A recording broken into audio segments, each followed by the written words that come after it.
Hi అండి. Nifty pharma stocks చాలా బాగా పర్ఫామ్ చేస్తున్నాయి కదా! అలానే సన్ ఫార్మా స్టాక్ కూడా ఆల్ టైమ్ హైకొచ్చింది. నేను 2 క్వాంటిటీ అనేది హోల్డింగ్‌లో పెట్టుకుందామని బై చేసి పెట్టుకున్నాను. అలానే టాటా మోటార్స్ చార్ట్ కూడా మీరు అబ్జర్వ్ చేసి చూసినట్టయితే ఇది కూడా ఆల్ టైమ్ హైలో ఉంది. టాటా మోటార్స్ చార్ట్ కూడా మనము ఎప్పుడైతే 800 లెవెల్ క్రాస్ అయిపోతుందో ఆ పర్టికులర్ ప్లేస్ నుంచి first target 823, second target is 866 in 1 day time frame.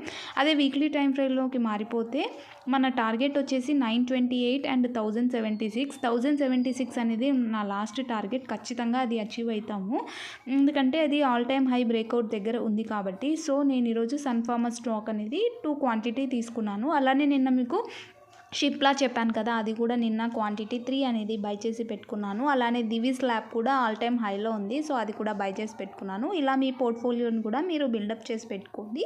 Thank you so much for watching this video.